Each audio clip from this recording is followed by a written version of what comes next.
Welcome back to Spitball and Cards. In today's video, we're talking about realignment, new teams, expansions, all this stuff, and how it can impact baseball cards. So this last week, it was the Mariners versus who were they playing? The Mets on Sunday Night Baseball at the Little League World Series with Little League Classic, they call it. And Rob Manfred was talking and talked about how basically expansion's inevitable. Two teams could be introduced. There's a couple, the two that Bob Nightingale said were in the lead were Nashville and Salt Lake, which makes sense for both. Also, Portland's in the mix, and so is North Carolina. What's the city of North Carolina? I can't remember. Charlotte. Charlotte. Thank you. And so those are the cities that are being looked at. But if that happens, they're talking about doing realignment. So there goes the AL, there goes the NL, and now we're going to have just like the Eastern Conference, Western Conference, follow other sport models. So how do you guys think this will impact cards? Do you think this will really impact cards? And what's your takeaway from all of it? What do you think, Jeff? A lot to go over with realignment. There's a lot of baseball purists and traditionalists who are very upset about his comments. I would just say that since the league has decided to go to everyone playing everyone every single season and taken away the DH, that there's not much of a difference between the leagues anymore. And as someone who, the first half of my life, my team was in one league, the second half it's in the other league.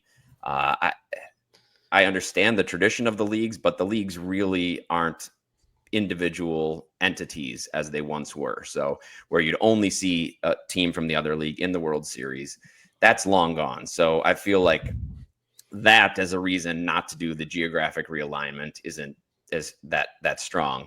I mean, maybe taking away some rivalries is one thing, but this is something that definitely worked for the NFL, and I think is part of what has made the NFL so strong, their geographic relocation. And it also helps with game times, and that's something that Manfred mentioned, because you'd have West Coast teams playing West Coast times, especially when it gets to the playoffs. So I could see something like this happening, and after a while, I think just like a lot of the changes baseball's made recently, it would be accepted. There will always be some traditionalists who hate it, who hate this idea of no longer having leagues. But I think it is inevitable, just like adding two new teams is. I'm not a Bob Dylan fan per se, but he was right. You know, the times they are changing. It's people will definitely be cranky about any change to the game, and baseball is the game with the most heritage and the most lineage. Maybe baseball and golf. Tennis, I guess you could throw in there too. But, you know, when you have a long-standing game like baseball with traditions and dynamics, any change to those dynamics is going to be welcomed or you know, criticized and yelled at and shouted from porches and mountaintops. This one, to me, makes sense. It makes sense. I don't know where people who would hate this, maybe who also hated the DH, you know, moving to the NL, would rank the two and be more upset about which one. And I don't know. Baseball's got to keep up. At the end of the day, all of the leagues over time have to make changes. They have to evolve. They have to cater to their audience and to their fans to make sure that the game still remains relevant and interesting and do a lot of different things. And we've seen a lot of changes to every league over time. And yeah, baseball's kind of the one that I think has sort of had a reputation for being a little more like stuck in its ways in many ways. But we saw the pitch clock. That would make baseball beautiful though, Ty. Well, look, I mean, I wouldn't, everybody has to think about things through different lenses. And I think this is something that most people in general just really struggle with, including some of you in the comments. You can think about it through your own lens and your own personal passions and bias and whatever. And that's very natural. But if you start putting yourselves into the shoes of people who run businesses, which is what sports leagues are, it's a totally different ballgame. And they are. And everybody shout about greed and whatever, all these different things. It's like, it's a business. It's a for-profit business. And they make decisions based on money. Like it or not, that's what they do. And in this case, you know, when they're making decisions like this, adding two new teams, more revenue, bottom line. And, you know, then reorganizing could be about revenue. But honestly, like, there's more and more research, peer-reviewed research coming out showing the impact of sleep patterns and broken circadian rhythms and how that impacts player health, injuries, and all kinds of things, that if you were to more tightly align divisions even than they are today by geography, maybe even make changes to like how many times these teams play each other and all types of stuff like that, it could result in better player performance, fewer injuries, better overall health and wellness. That's all good stuff for the players and the fans. So I would think you'd be, okay with that. I love, the idea of American League, National League. It's ingrained into our minds as baseball fans, but it wouldn't like break my heart if they did some kind of a realignment, even if that meant to, like you said, that they just move it to like East West. That's kind of what you tend to expect, from if you watch basketball or other things. So it's something that to me from a business perspective and just practicality would make a lot of sense. I do think there's a couple things we can talk about that Rob Manfred's actually done a very good job on. The rules he's implemented, a majority of them, maybe like the ghost runner people don't like. We like the pitch clock. We are going to like the ABS challenge system. I like the pickoff attempts. I don't mind, like everything he's done has been generally a net positive for baseball. I think this also could be a net positive for baseball.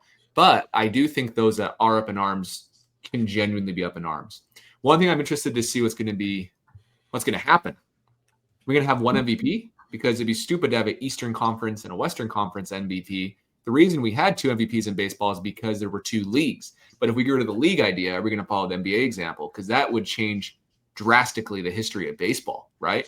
Because, Ohtani, Judge both win every year, it feels like. But I don't know. Ohtani's going to win the next 7. No one else can win type of a thing. That's one thing I want to know is would we do that? But also, if we do realign, it's good for baseball because there's more jobs for players. So players will be all for adding new teams. They'll probably expand the playoffs one more spot, which I'm not really a huge fan of myself because it makes the middle of the road teams not compete very hard because they can just squeak into the playoffs. But and Scott, I think there would only be 2 wild card teams, probably. 2 more, one on each side. 4 division winners. So, yeah, that was. I think there'd be 2. However, they would shake out. I think that instead of 12 teams making the playoffs, I think there'd be 14 teams. Is my guess. I could be wrong. That's too many.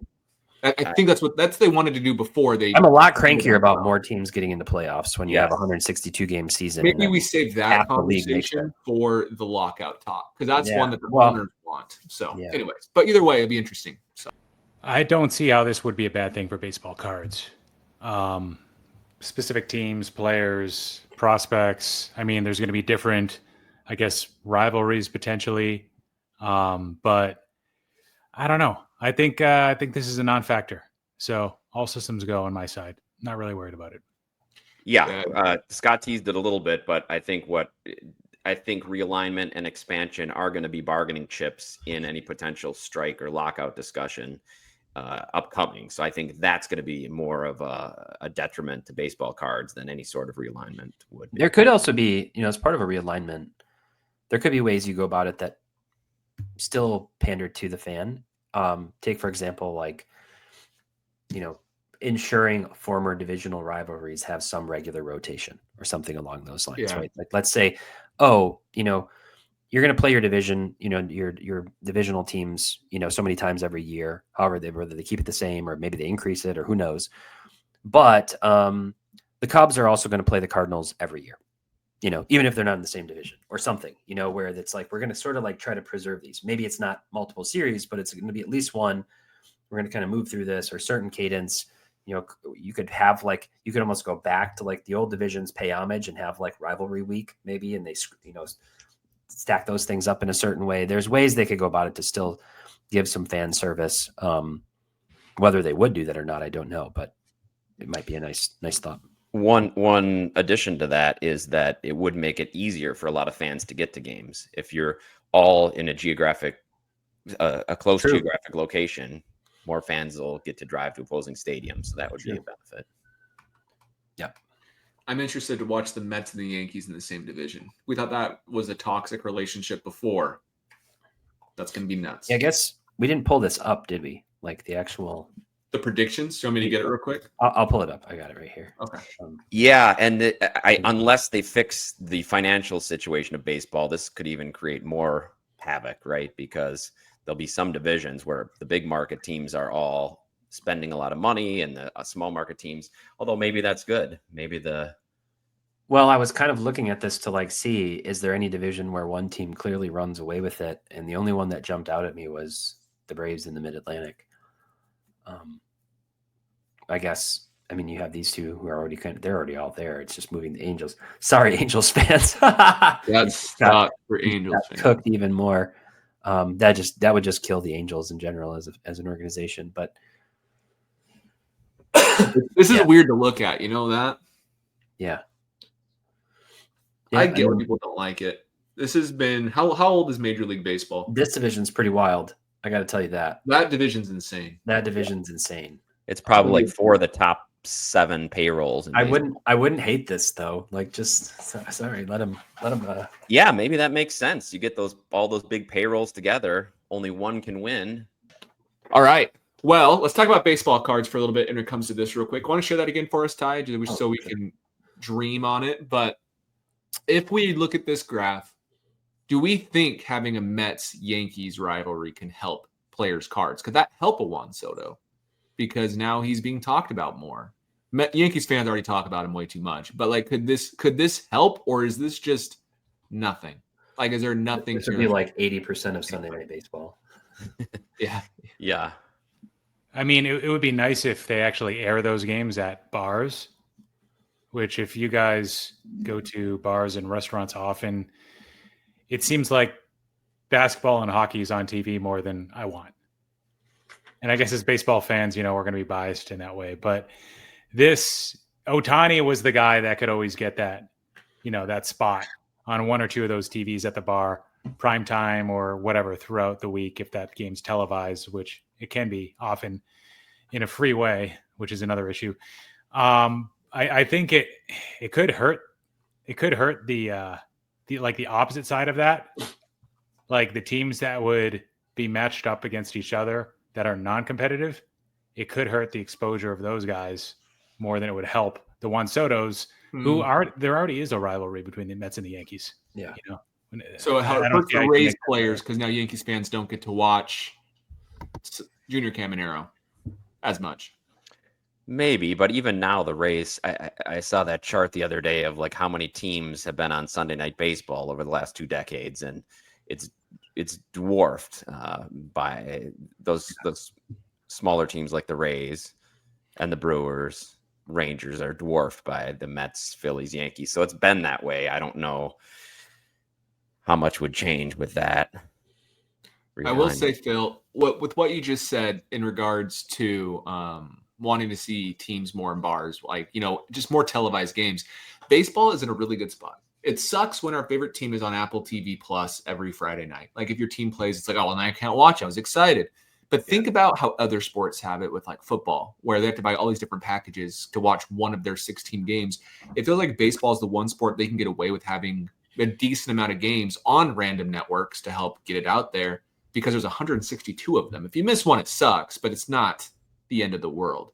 And I do know that Rob Manfred discussed as well getting these like group packages for cable together, or not cable, but different streaming platforms, cable, all these different places where they're going to be doing that. That is a huge goal of theirs by, I think they said 2028, 2029, one of those two, is to basically do what you're saying. And I know they're going to do their very best to end blackouts. So there's a lot of things at play. And I think baseball is going to be very different looking after the next CBA. Scott has a Shohei Ohtani Dynasty RPA, but won't pay for Apple TV. I get it. I will not pay for Apple TV. I'm kidding, actually, because it drives me crazy. I paid for the whole MLB TV season, and 4 out of the last 6 Scooble starts have been on like ESPN or Apple. And I'm like, what the crap? I want to watch these games. And so anyway. That's where I draw the line, because I always forget to cancel it. I paid for Apple TV Plus for like 4 months last year. You just got to cancel them as soon as you sign up. You sign up and then you cancel right away. That's the trick. But then there's always that incentive where it's like, we're going to give you for $3 a month for 6 months Apple TV now. And you're like, oh, I got to take it. And you forget to set your reminder. Hulu, some of those networks have gotten like sneaky expensive. Like the new Hulu ad-free cost, whatever. The Bear is good. There's some good shows on it. Commenters, what's your favorite Hulu show? I couldn't get into the Bear.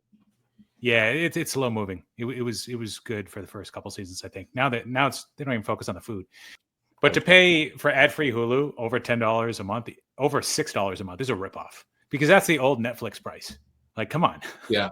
This is not Netflix or anything Yesterday's close. price is not today's. True. But yeah, so it'll be interesting. I don't. This was a long way to answer the question. I don't think it impacts cards that much, besides maybe MVP awards and Cy Young awards, if they get away with one of the two, respectively. That's like the main thing that could hurt some players is if Ohtani and Judge will both be pretty old when this happens. But let's say Bobby Witt versus who's a good NL young guy, someone else. But either way, there's going to be one. I think that would be part of it, that they would keep that. I mean, it already doesn't make sense. It already doesn't make sense because every team plays each other versus basketball and football where they all play each other and you have one. So it already doesn't make sense. So I would just see that they would keep it. Maybe they'll call it the Western League and the Eastern League. Yeah. That sounds terrible, dude. Ty, you're a basketball football fan, probably more than the rest of us. How did you feel about 2 MVPs in a baseball season? Was that weird to you coming over or not really? Well, I don't know if it's coming over, but it's just the way it is. I don't know.